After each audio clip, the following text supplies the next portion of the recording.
मैंने पहले भी कहा कि 69 लाख SIR से वोटिंग कटे तो वोटिंग बढ़ी कैसे? वोटिंग तो बढ़ी नहीं। मे भी जो अगले बार जितनी वोटिंग हुई थी उससे पॉइंट कम ही हुआ। अब ये कैसे, किस बात को लेकर के कौन कह रहा है वोटिंग बढ़ गई, वोटिंग बढ़ गई? तो वोटिंग कम हुई। एक दूसरी चीज, एक बड़े बदलाव की ओर बिहार है। मन में जो GNG है, नया न्यू वोटर है, वो उब चुके हैं।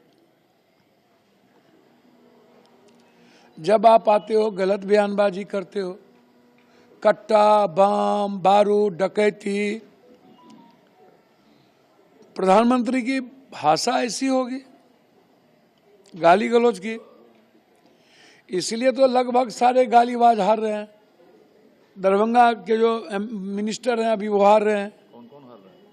लगभग मिनिस्टर आप उठाओ। जाले के जो सबसे बड़े गालीबाज हैं वो हार रहे हैं। ये जो डकैत की तरह चेहरा लगता है वो सब हार रहे हैं। लग रहा है कि अली बाबा 40 चोर का सरदार है। गाली गाली गाली गाली। आज अपील क्या है आपका मतदाताओं से? भैया सबसे अगले बार मोदी जी ने क्या कहा था? अगले बार भी किसी मुद्दों पर उन्होंने वोट नहीं, भैंस, गाय, कुत्ता, बिल्ली, मंगलसूत्र, यही सब तो था। नरेंद्र मोदी जी कभी बिहार के मुद्दों पर वोट मांगते ही नहीं। तो वोट डालने के बाद आज आपका, और बिहार की जनता बदलाव चाहती। सीमांचल, कोसी का इलाका नफरत से निकलकर विकास की ओर बढ़ना चाहता, पलायन को रोकना चाहता, बाढ़ से मुक्ति चाहता, अपने यहाँ IIM, IIT फैक्ट्री चाहता है।